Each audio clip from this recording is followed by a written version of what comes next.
Fala pessoal, sejam muito bem-vindos ao episódio 64 do Rural Ventures. Para quem não conhece o Rural Ventures, ele é um podcast focado em agritechs, falando com founders, CVCs, VCs e todas as empresas olhando para o mercado do agronegócio, que nessa semana, a gente trouxe um PIB que cresceu 21,6%, ou seja, carregou o nosso Brasilzão nas costas aqui. Então é por isso que nós estamos aqui nessa mesa, né, Kieran Gartland? Isso mesmo. Toda semana falando do agro, cara. Boa tarde. Boa tarde. Estamos no meio do ano, né? Já passou rápido. Junho já? Passa muito rápido, cara. Passa muito rápido. Mas eu acho que a importância desse podcast é exatamente essa. É trazer a tecnologia que vai incrementar o PIB brasileiro. Porque o PIB vem do agro, mas a tecnologia vai incrementar cada vez mais. E não diferente de toda semana, hoje nós trouxemos aqui uma startup que trabalha com agronegócio e que vivencia, eu acho que, se não o maior problema do mercado do agronegócio nacional, mas eu acho que é o grande problema e que possivelmente vai melhorar muito a relação de entrega e de resultado do PIB nacional. Obrigado, Rodrigo Coeli, CEO da Estrada, por estar aqui com a gente. A gente já vem marcando há bastante tempo esse encontro aqui. E é um grande prazer recebê-lo aqui conosco. Legal, boa tarde. Boa tarde. Obrigado pelo convite. É mesmo, né? A gente tá marcando um tempinho, não tava dando agenda, hoje deu certo. Hoje deu certo. E lembramos que esse podcast é um oferecimento de Cargill, ajudando o mundo a prosperar. Pessoal, para quem não conhece a Estrada, a gente vai entrar no detalhe aqui, mas eu vou trazer uma informação aqui muito importante. A Estrada, ela é uma companhia que foi originada da Cargueiro mais TipBank. E a Cargueiro, ela é uma empresa que era da Louis Dreyfus Company mais a Mage.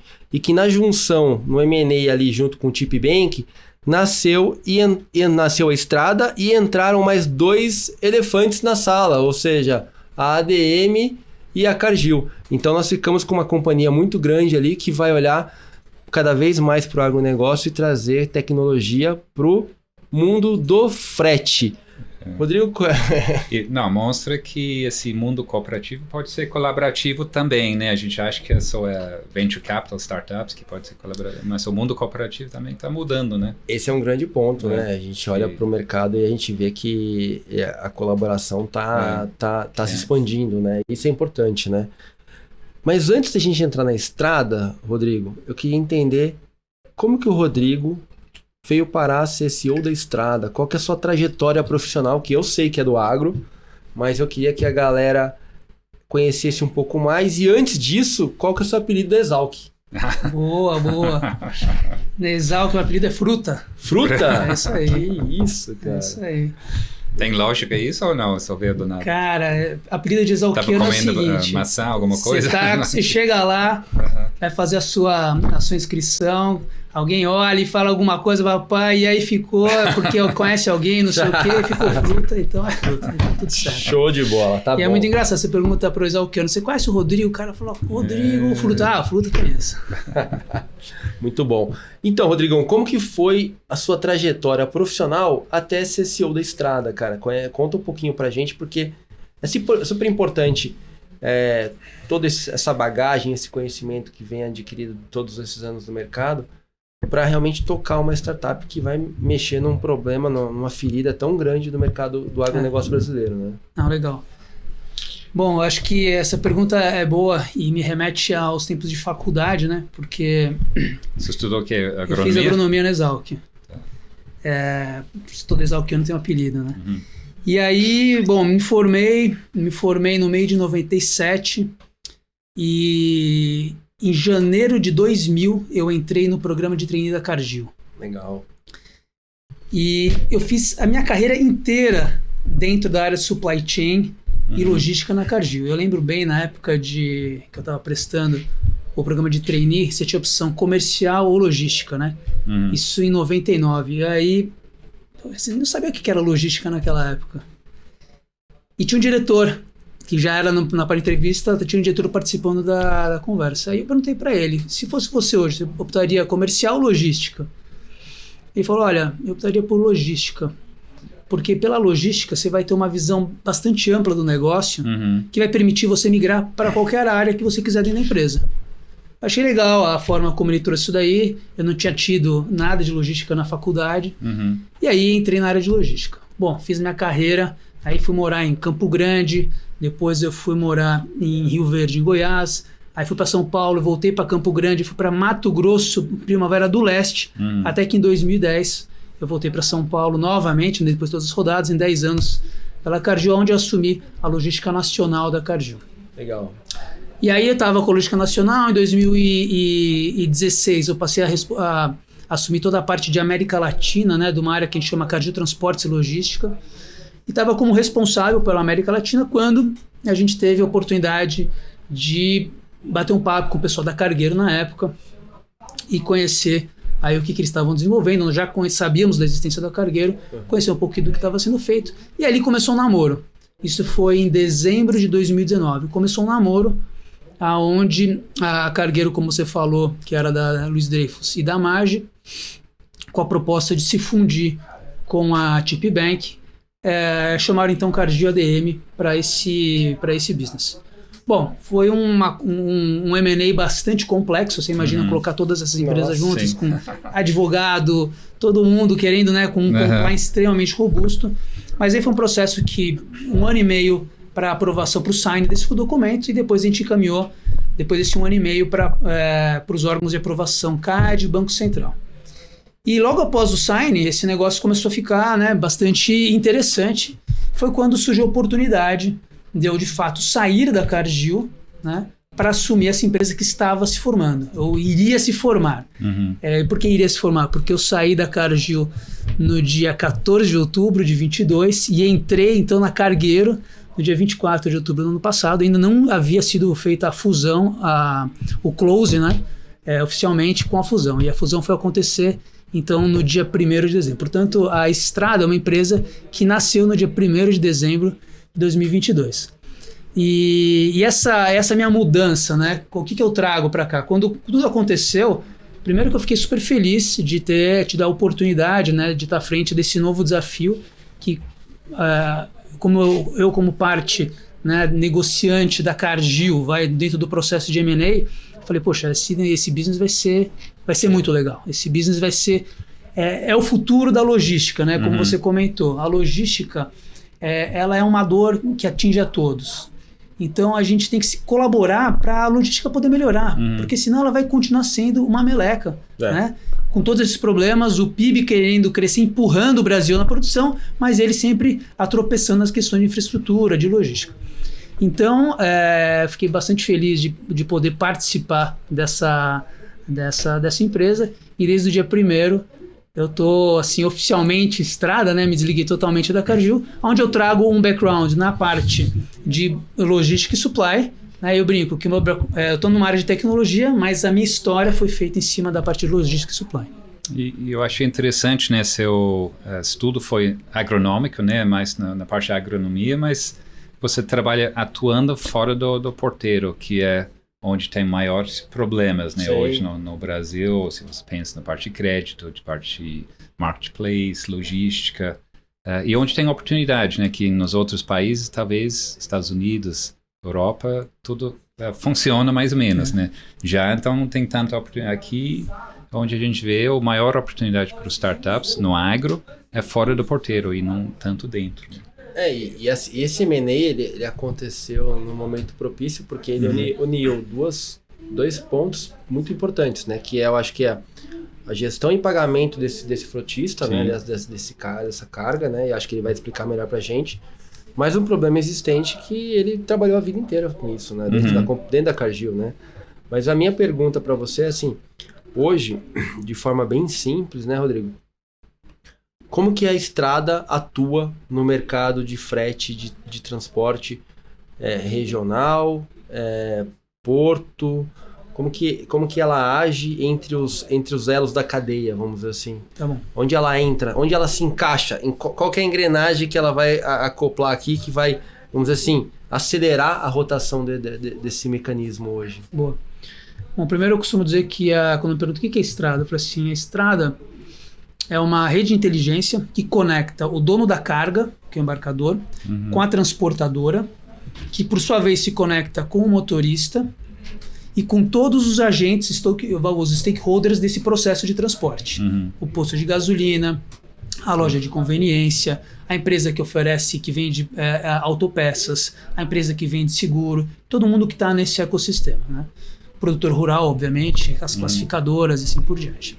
Então eu brinco que a gente nós somos uma rede de inteligência compartilhada, onde a gente recebe a informação, dessa informação, que é a necessidade de origem, destino, oferta e demanda de transporte, a gente gera valor com isso através do quê? Dessa conexão, encontrando o transportador adequado para aquela carga, encontrando um motorista para ser subcontratado por aquele transportador e fazendo essa jornada acontecer até a entrega da mercadoria e depois da entrega da mercadoria toda a gestão financeira que acontece.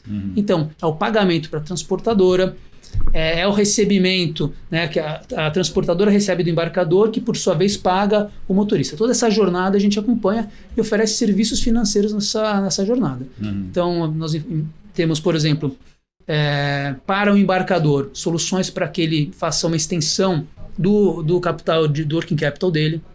Para a transportadora, eu faço uma antecipação do recebível que ela tem. Para o motorista, eu faço serviços financeiros de financiamento, assim como serviços ao longo da cadeia logística que vão facilitar e dar para ele uma maior agilidade nesse processo. Então, o nosso transporte rodoviário, a nossa jornada, como eu costumo dizer, ela começa quando surge uma necessidade, uma demanda de transporte, né, e ela vai terminar quando aquele transporte ele é realizado e quando todas as oportunidades de consumo ali dentro dessa rede se concretizarem. Aí você me pergunta, mas que tipo de consumo você tem? Eu falo, a gente tem uma série de produtos, né, que são consumidos aqui. O match de carga é um produto, encontra um com o outro. A gestão de lote é um produto, onde eu faço a organização do lote daquele embarcador, com quantas transportadoras ele vai, qual é o saldo que está sendo consumido em que momento. Operações que são muito comuns, por exemplo, no agro, que é quando o embarcador faz uma compra FOB na fazenda, toda aquela gestão de documentos que a gente chama de troca-nota, a gente oferece produtos nesse sentido. Aí tem produtos financeiros de pagamento, vale pedágio, e a gente começa a agregar mais valores. Por exemplo, rastreamento de carga, como é que eu garanto que aquela carga ela é rastreada desde o momento, né, que o motorista aceita aquela ordem de carregamento. Eu, Rodrigo, quero carregar uma carga. Estou sabendo eu sei onde que ele está e vou acompanhando em todas as etapas da viagem. Produtos como gestão de risco, onde eu entendo qual que é o risco, né, daquele motorista que se dispõe a carregar uma carga, se aquele risco é adequado para aquele tipo de carga, a gente tem ferramentas nesse sentido. Então eu brinco que a gente está começando a criar os pratos dentro do cardápio, né? Então, o cardápio aí de serviço que a gente tem e vários produtos que vão permear dentro da jornada. Quando me perguntam qual que é a tua especialização, eu falo assim, conhecer a jornada. Eu conheço, acho que esses meus quase 23 anos de Cargill, eu conheço bem a jornada do transporte. Acho que essa é o que eu posso aportar aqui, né? E aí eu estou aprendendo muito de todas as outras partes. Então, hoje você não tem um cliente único exclusivo, né? Você tem... Logicamente, as tradings são os grandes clientes, mas você também tem cliente interno ali, que são os frotistas, todo mundo. Quem que você enxerga hoje como o grande comprador do seu produto? Bom, aí você trouxe um ponto super legal, que me remete um pouquinho na minha decisão de vir para a estrada, né? Quando eu estava nesse processo de negociação, o que me chamou muita atenção da estrada é que ela não foi construída para ser um centro de custo das suas sócias. Ela é um centro de resultado. Ela tem que rodar com as próprias pernas, né? Isso é muito importante para o negócio, porque isso faz com que o negócio realmente busque a sustentabilidade, né? E aí busque oportunidades no mercado. Então hoje, se a gente olhar para a forma como a estrada foi concebida, 70% da volumetria, né, do número de cargas que passa, ainda é proveniente originária dos grandes clientes que são sócios. O meu objetivo é que esse número caia para 30%. Né? Então eu quero que os outros 70% venham do mercado. Vem de quem? Vem de outros embarcadores, né? Vem de transportadoras, vem dos postos de gasolina, que tem uma série de serviços e oportunidades. O próprio motorista tem uma oportunidade de consumo de serviços gigantescos aqui, sem contar, obviamente, a nossa mina de ouro, que eu falo que são dados, né? A gente está em cima de uma mina de ouro, que eu brinco que eu nem comecei a cavocar ainda, só estou montando o acampamento de obra, organizando o time, tem um monte de coisa que o dado vai permitir gerar valor. E gerar valor para quem? Justamente para esses usuários, né? Para os usuários de toda dessa jornada, para esses players que participam de alguma forma dessa jornada. Vocês estão usando alguma inteligência artificial para lidar com todos esses dados ou ainda não está no plano? A gente está no plano, a gente ainda não está usando alguma inteligência específica. O que a gente está fazendo muito ainda é organizando esses dados. Como eu te falei, o processo de fusão ele é um processo complexo, né, do ponto de vista de integração. Então, a gente agora está integrando, vamos lá, as duas empresas. A Strada, ela vem como uma marca bastante forte, e você imagina que o mercado conhecia Cargueiro e conhecia Tip, né? A Cargueiro, a Logitech, e Tip, a Fintech, né? E aí a gente colocou Strada tão pequenininho ainda, mais ou menos aquela estratégia, né, de WhatsApp e Meta embaixo. Qual que é a nossa estratégia ao longo do ano? É que Strada comece a crescer e que as outras duas comecem a diminuir até que elas desapareçam. Aí eu vou ter Strada serviços financeiros, Strada logística, Strada gestão de risco, Strada todos os produtos, né? Então essa migração a gente faz acontecer ao longo desse ano, né? Você acha que tem, se eu fosse explicar para uma pessoa totalmente leiga, você acha que você tem duas trilhas do produto acontecendo ao mesmo momento? Porque, por exemplo, a minha pergunta é, quando a trading coloca na sua plataforma que ela precisa carregar X toneladas de milho ou de soja do Mato Grosso para Paranaguá, como que funciona esse processo, a rota do produto dela, da necessidade dela dentro da estrada até chegar aqui, e como que funciona o processo do frotista até chegar no matching da carga? Você consegue exemplificar para a gente? Porque é super interessante, na minha opinião, entender o processo de chegada de um lote da trading com o matching do frotista que está lá esperando no posto, né? Eu acho que a trilha é uma só. Ela é mais a etapa desse caminho, onde que a gente está, né? Você tem todo um processo anterior que passa dentro de uma trading company, que acontece desde o planejamento estratégico, né, do que vai ser a originação daquele ano, qual que vai ser o mercado doméstico, exportação, quais são os modais que ele vai escoar. Aí você efetivamente começa com a safra, você começa aquela movimentação da mercadoria acontecendo. Sim. E aí, nesse momento da movimentação, aonde você vai transportar aquele produto que foi comprado, comercializar com o seu destino, né? Seja ele para uma fábrica, para um porto, um transbordo, assim por diante. É naquele momento que a estrada entra em ação. Quando a trade, então, vai executar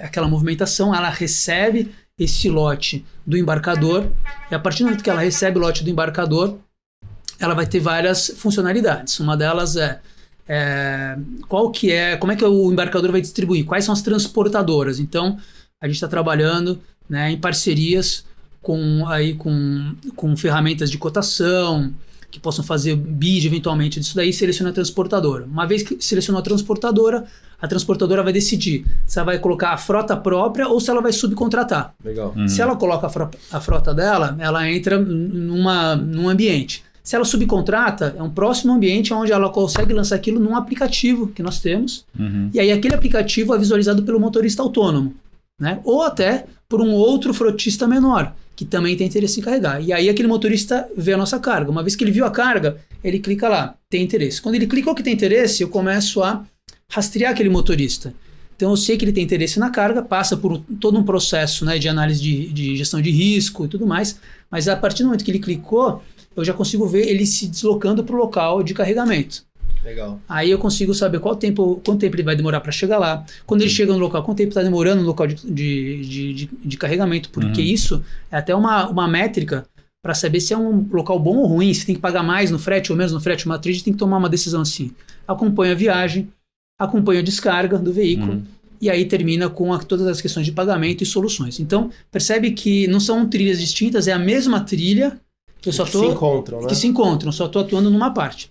Aí a pergunta é, bom, então você começa aqui, mas o que eu quero produzir são elementos para que essa etapa aqui tome decisões. Quais os elementos? Eu quero trazer dados para que essa etapa anterior, a estratégia de precificação, uma estratégia de tomar decisão de uma originação, de um trade, de uma mesa de logística, possa usar dados, né, para tomar essa decisão. E aí é aquela nossa mina de ouro que ainda não estou mexendo, que a gente está organizando esses dados para fazer isso acontecer. Muito legal. E aí o pagamento é feito pelo próprio Chipbank, que organiza, e isso tem gerado alguma, vamos dizer assim, por estar tudo dentro desse mesmo processo, Rodrigo, tem diminuído no-show? Como que funciona? Porque a gente sabe que o grande problema do mercado hoje é exatamente o no-show do caminhoneiro, né? Então, assim, eu entendo que quando esteja tudo dentro de uma mesma plataforma, dando facilidade tanto para o transportador como para o trading, essas arestas elas vão sendo diminuídas, né? Acho que o grande problema que a gente tem hoje é credibilidade, né? Em todos os sentidos, na informação que a gente recebe, na informação que o motorista recebe, né? Eu digo o seguinte, o motorista nesse cenário, ele é a ponta fraca dessa corda. Sim. Aqui, né? E muitas vezes ele recebe um lote, ele chega no lote, chega na fazenda, putz, acabou o lote, né? Tem que voltar, você tem que pagar o frete retorno. Tem uma série de desconexões assim, acontecendo nesse processo. O que eu acho que a gente traz? Credibilidade. A gente começa a entender que aquele lote, realmente aquele lote tem o saldo, ele tá... a fazenda fica naquela região, portanto a precificação dela tá correta, e a gente garante, né, com que uma vez que ele pegou aquela ordem, que a ordem seja cumprida. E credibilidade nesse processo é super importante, né, porque senão você acaba virando uma páginas amarelas, né, ou seja, se nada mais fez do que digitalizou um processo que era o processo antigo. A gente quer ir muito além disso, né. E aí você me perguntou a respeito da questão do pagamento. Uma coisa interessante da estrada é o seguinte: quando a estrada se fundiu com a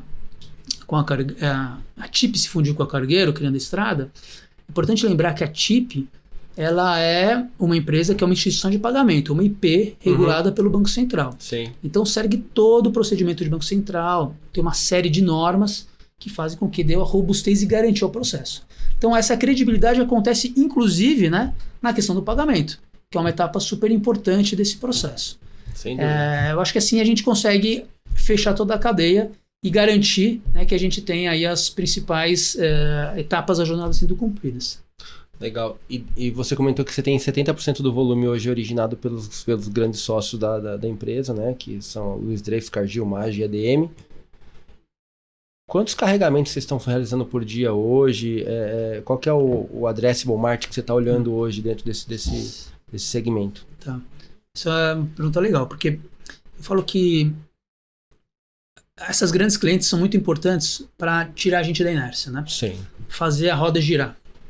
Mas a estrada tem um fundamento muito grande no agronegócio, mas a gente não está aqui só para servir o agronegócio. Ah, legal. A gente quer participar de todo o mercado de transporte rodoviário de cargas. Tá? Aliás, a gente já está começando a desenvolver nossa funcionalidade para o outbound das fábricas, para a área industrial, para o produto acabado. Então, aquele caminhão que vai carregar um baú, um cider, esse caminhão que sai da fábrica, a gente já está começando a trabalhar um produto específico para ele. Muitas vezes ele faz múltiplas entregas, múltiplas paradas, e a gente já tem essa funcionalidade. Mas o agro é o que dá volumetria. E quando eu falo volumetria, esse é um dado importante. A gente bateu, 2 semanas atrás, a gente embarcou de fato 5 mil caminhões num dia. Legal. Tá?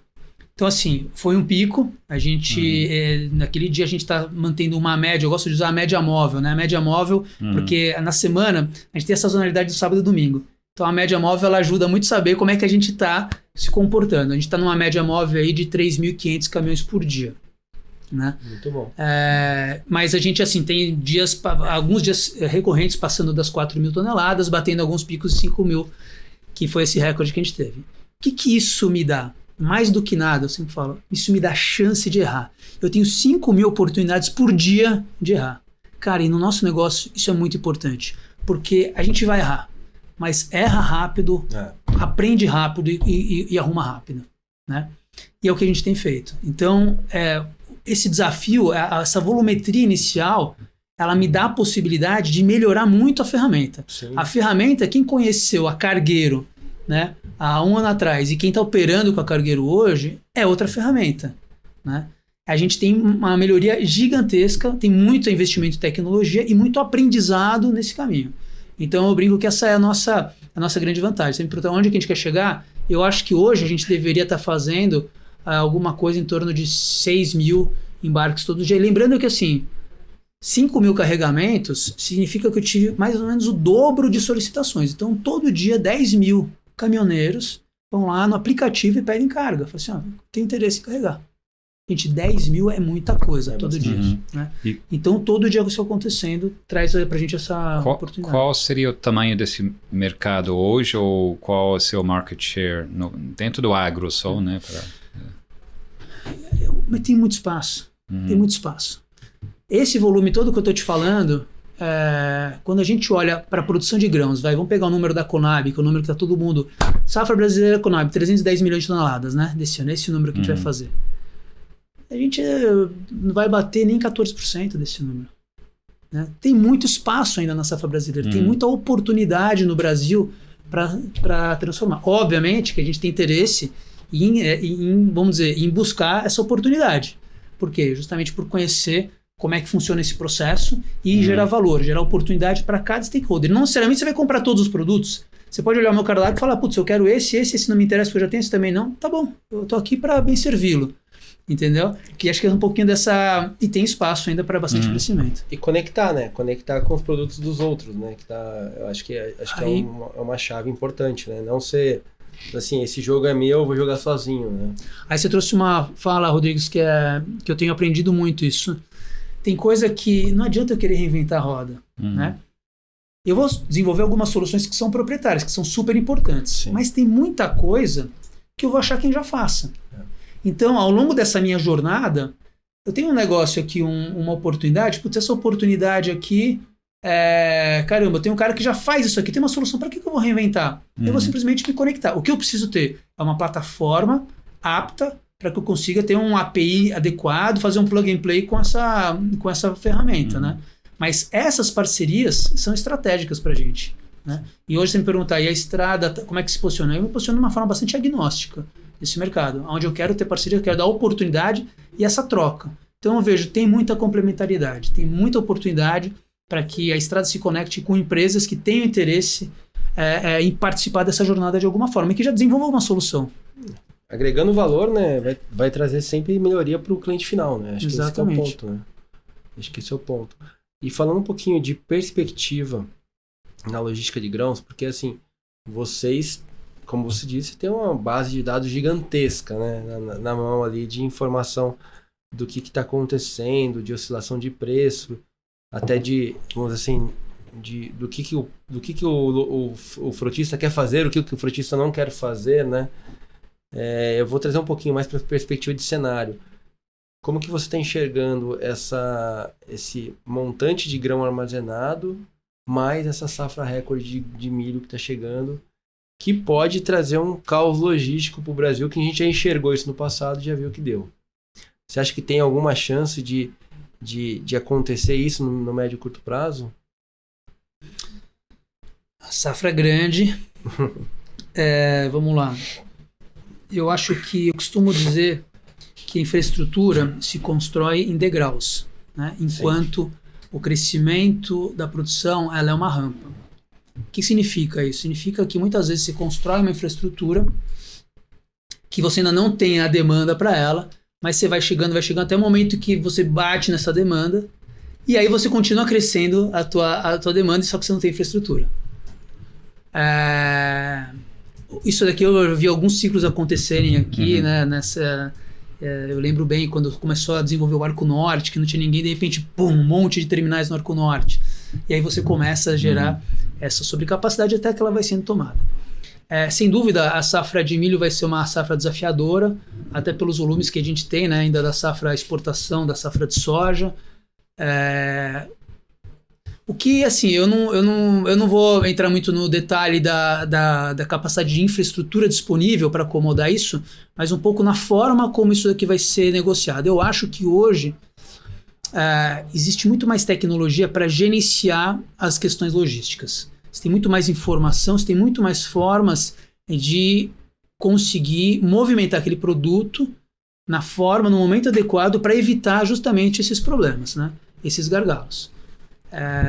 Como você falou, dados é uma informação super importante que vai ajudar você a olhar qual que é o momento certo. Será que eu preciso tirar desse local e desse outro local ao mesmo tempo para gerar minha cota? Ou posso esperar um momento adequado para evitar, né, que a gente cause aqueles caos logísticos que são muito comuns? Aliás, quando a gente pensa em caos logístico, a gente pensa em milhões de caminhões parados num ponto de descarga sem conseguir. Essa é a realidade mesmo, né? A gente pensa muito isso quando vê aqui notícia do Porto de Santos, aquela fila do Porto de Paranaguá até Curitiba. É isso. É falta de planejamento. Sim. Quando isso acontece, alguma medida ocorre. Eu lembro bem quando aconteceu aquilo, acho que foi em 2013, que, poxa, surgiu então a obrigatoriedade do agendamento de descarga nos portos. E aí surgiu esse agendamento. Com isso, você começou a educar o processo. Que nada mais é do que planejamento. Sim. Você começa a agendar a sua carga. A gente ainda tem alguns problemas estruturais, pega lá na região do norte, Miritituba, que ainda, sabe, tem todo o processo já foi feito de asfaltamento da rodovia, mas ainda tem algumas melhorias que precisam ser feitas. Mas eu acho que a tecnologia esse ano deve melhorar bem esse escoamento, porque as áreas de supply dessas empresas que programam esses embarques, eles têm capacidade de entender melhor o que está acontecendo no mercado. Lembrando que até 2020, antes da pandemia, tudo que se falava em digitalização, tecnologia no processo, era uma coisa muito distante. Então existiam iniciativas, como eu falei, a iniciativa começou em dezembro de 2019, mas era um negócio, vamos lá, qual que vai ser o esforço? Quando veio a pandemia, que todo mundo foi para casa, sim, não tinha jeito. A sorte é que as empresas já tinham a sua tecnologia, estavam começando a surgir e começaram a usar. E naquele momento você virou a chave. Todo mundo começou a usar tecnologia. Então tecnologia é uma realidade hoje no agronegócio e no transporte. E hoje é só para modal de caminhoneiros ou tem outra hidrovia, ferrovia dentro da plataforma ou é só caminhões? Ainda não, mas o que a gente faz hoje, a gente se conecta com esses modais, então com os transbordos, né? Transbordo rodo-ferro, transbordo rodo-hidro. O que eu quero é começar a levar informação para a gente poder planejar junto com o transbordo, né? Junto com a ferrovia, junto com a rodovia, o que a gente pode melhorar nesse processo, porque eles também não têm o menor interesse em ficar com aquela bagunça, né? Aquele monte de caminhão não conseguir desconexão de informação. Então, a gente tem alguns trabalhos sendo feitos nesse sentido. E, obviamente, algumas oportunidades aí, principalmente na tecnologia de pagamentos, que acho que a gente pode colaborar bastante nessa parte com esses transportes. Uma curiosidade minha, Rodrigo, vocês hoje já estão conectados com os portos quando vai ser um carregamento para exportação? Como que funciona essa logística hoje? Que a gente sabe que tem a Covantes, que é a grande, vamos dizer assim, orquestradora de toda essa gestão de carregamento para exportação, né? Eu queria entender se você já tem alguma conexão que vai e se conecta já com a Covantes. Porque a Covantes hoje, se eu não me engano, se eu não estiver falando besteira, ela já é uma carga tokenizada, correto? Vocês têm alguma conexão direta com a Covantes já? Ainda não. A gente está no processo ainda de integração das plataformas Cargueiro e Chip dentro da estrada. Legal. E da plataforma estrada com os clientes, né? O nosso próximo passo é começar, como eu te falei, desenvolver essas parcerias, né? Algumas mais fáceis, outras um pouco mais complexas, para que a gente possa garantir essa integração. Mas no momento é uma frente nossa muito importante, mas a gente ainda não está conectado com esses terminais. Quem se conecta com o terminal hoje é justamente o embarcador, né? É o dono da carga. É o dono da carga. Hoje tem alguma obrigação dos seus stakeholders, né, o Cargill, os outros, usar estrada ou não? Ele pode escolher até concorrente seu? Ele pode escolher. Tá. Ele pode escolher e vice-versa, quem quiser. né? Exatamente. Essa é uma liberdade, inclusive, contratual. Ele pode escolher quem ele quiser. Por isso eu vou fazer o melhor serviço para que eu seja sempre a escolha dele, né? Mas ele não tem nenhuma meta interna para fazer dentro da estrada. Você tem que concorrer com qualquer outro. Você tem que concorrer com qualquer outro, exatamente. Legal. E o que você acha que dentro dessa mudança. Eu sei que foi breve, né, Rodrigo? Mas assim, essa mudança de você sair durante 15 anos dentro da Cargill, ir para uma estrada onde tem uma galera mais, não nova, mas assim, com a cabeça diferente. O que mudou no Rodrigo, vamos dizer assim, executivo, nessa transição da Cargill para a estrada? O que você acha que agregou ou mudou no seu mindset?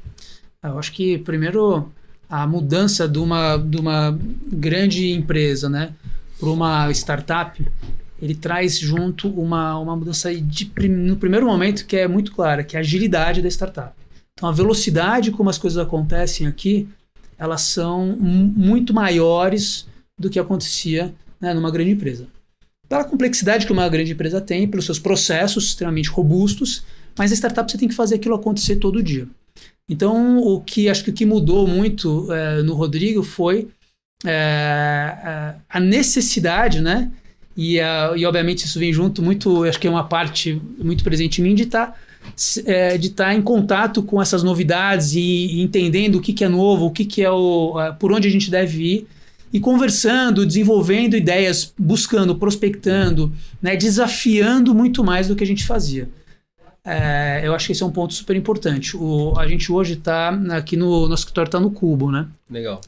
E assim, eu falo que quando eu descobri o que é, né, um ecossistema de fato, é impressionante. Toda semana eu falo com pelo menos 2 empresas novas. Pelo menos 2 empresas. E pode ser que não aconteça nada, né? Mas eu conheci um novo negócio que de alguma forma eu vou conectar, ou, sabe, aquilo vai gerar algum insight para mim, ou pode inclusive gerar, né, alguma conexão, que é o que a gente está sempre buscando. Mas essa dinâmica, ela é muito grande nesse mundo de tecnologia. E obviamente que, assim, eu brinco que tem alguns momentos na vida que a gente nunca esquece, né?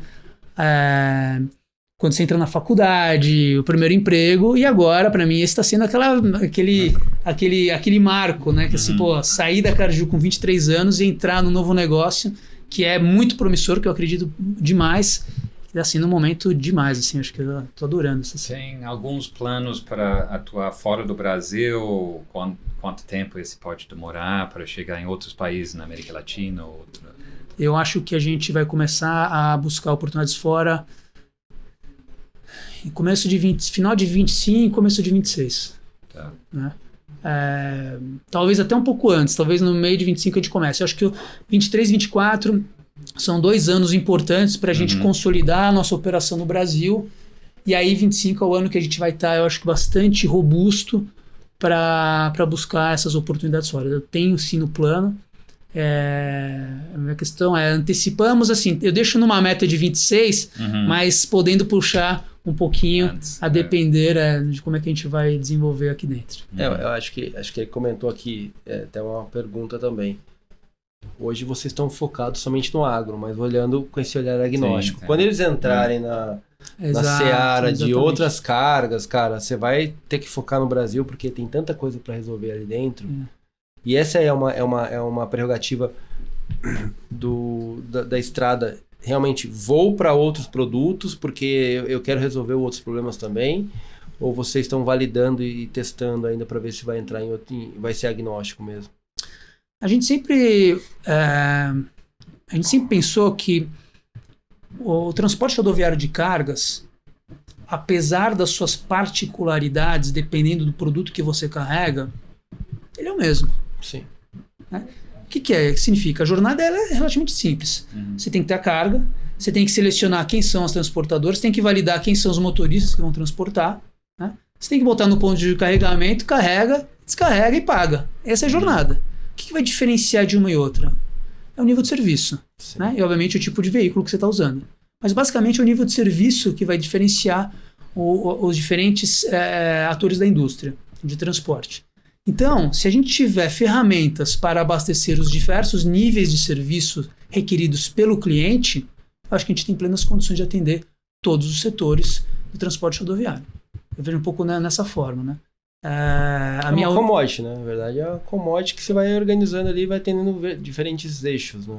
Eu digo o seguinte, a minha última responsabilidade na Cargill, eu estava responsável por toda a parte da América Latina de transporte e logística. E eu tinha todos os produtos, desde a carga granel do agro até produtos de nutrição animal, chocolate, produtos de prateleira de supermercado, enfim, passava por todos esses produtos. Ovo, né? A gente foi responsável pelo transporte de ovo na Colômbia.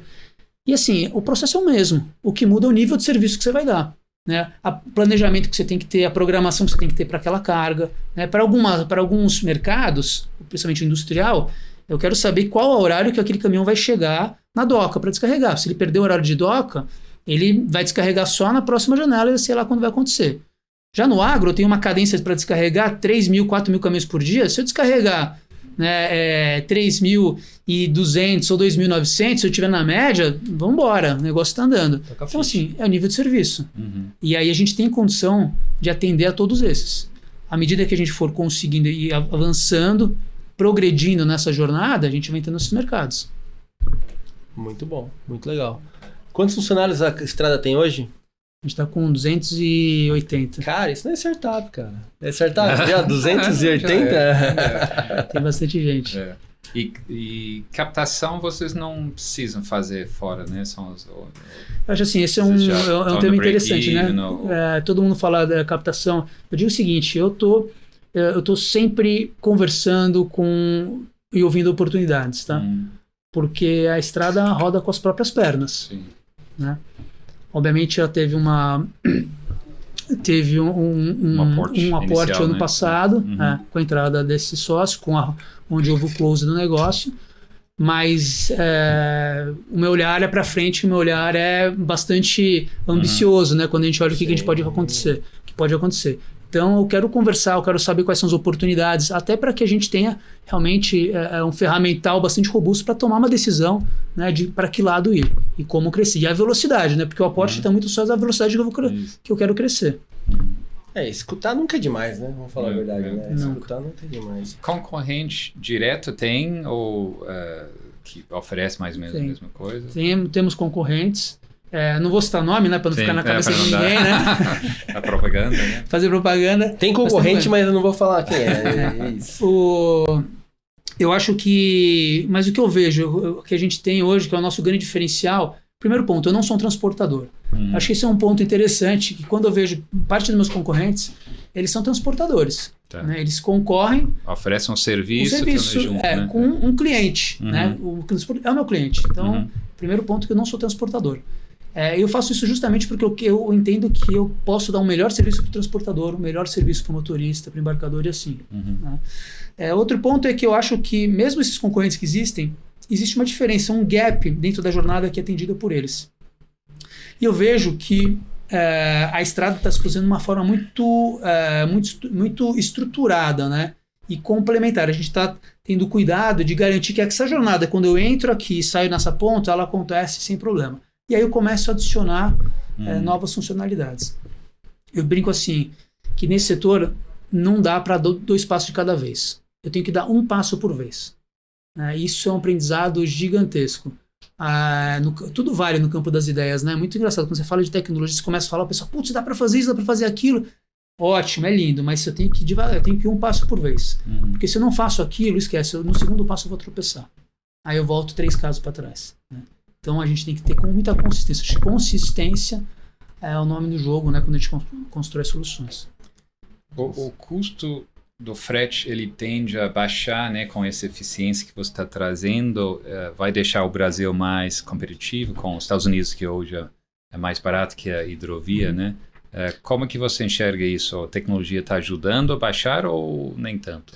A tecnologia, quanto a tecnologia que a gente trabalha, eu não impacto diretamente o custo do frete. Tá?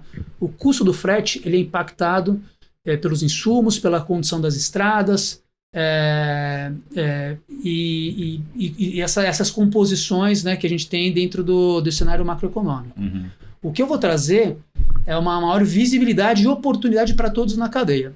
Então vamos lá, começar do motorista. Né? O motorista hoje tem uma rota. Um frete de R$100 por tonelada, né?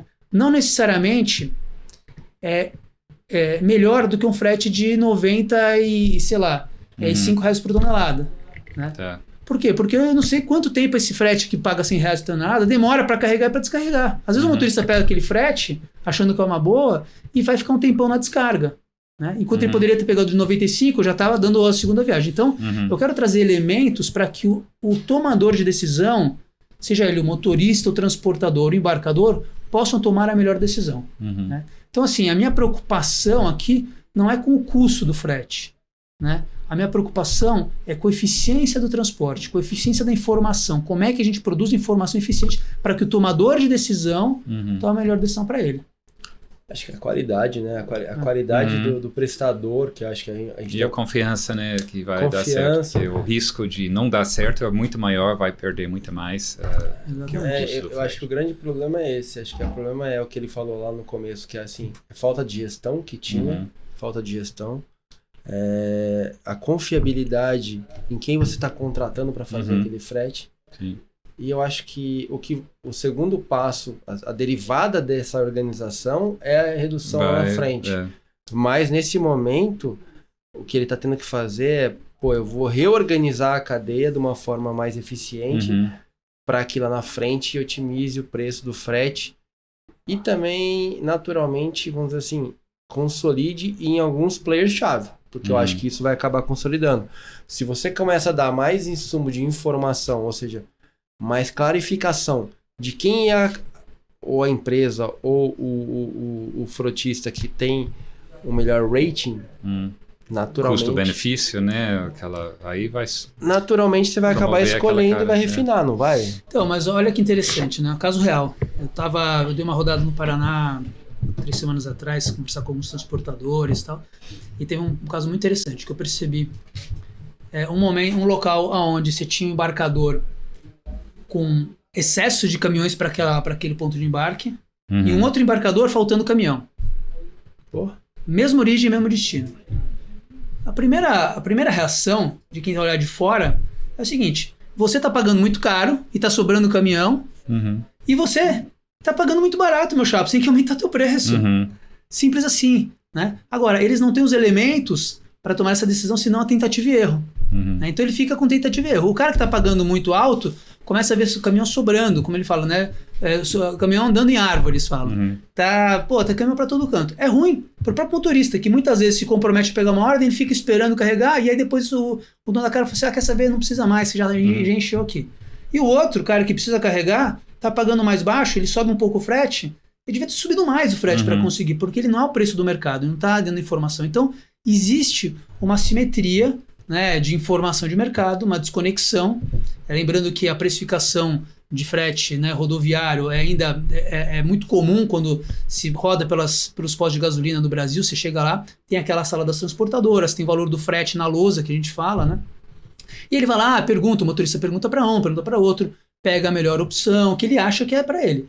Mas quais são os elementos que ele tem para tomar essa decisão? A gente quer ajudá-lo a ter elementos para tomar essa decisão. O motorista, o transportador e o dono da carga. Né? Assim, olha, meu amigo, para esse frete aqui você tem que aumentar. Tá muito barato. Né? Para esse cara aqui, fala assim, você acha que tua cota já deu? Né? Será que você está com frete adequado? Você vai, né, você está gerando uma expectativa que vai frustrar o próprio motorista, que um monte de vai pedir e alguns só vão conseguir, os outros não vão conseguir carga, vão ficar esperando a demanda dessa carga. Né? Não sei se esse frete vai se comportar dessa mesma forma no dia seguinte. Então, esse tipo de informação são informações que não existem no mercado, né? E, obviamente, ele tem que entender como é que a gente gera valor para todos eles, né? Sem o gap que gera ineficiência. Né? Então, se você conseguir organizar essa lousa para um modelo virtual, onde ter digital, né? Mas ela é mais que isso, tá? Eu falo assim, a gente não é uma lousa digital, a gente é mais que isso. A gente tem toda essa rede de inteligência. Porque uma lousa digital seria uma páginas amarelas que você tirou do papel e botou no aplicativo. Não é isso. Tem gente que já faz isso. Tem gente que já é essa páginas amarelas. Qual que é o valor que gera? Não sei. Eu acho que o que tem que trazer nesse caso é a lousa digital, mas com ratio de carta, de carga, de rating. Ratio e rating, acho que... As pessoas podem deixar um review, né, sobre o serviço. Esse é possível dentro da plataforma hoje ou não? Com a confiabilidade, tá? A gente... hoje só quando você baixa o aplicativo, né? mas a gente quer começar a trazer esse tipo de solução. Tá. Inclusive para poder fazer esse rating adequado. De todos os agentes, né? Quem que é aquele ponto de carregamento bom, né? Acho que esse é um bom exemplo.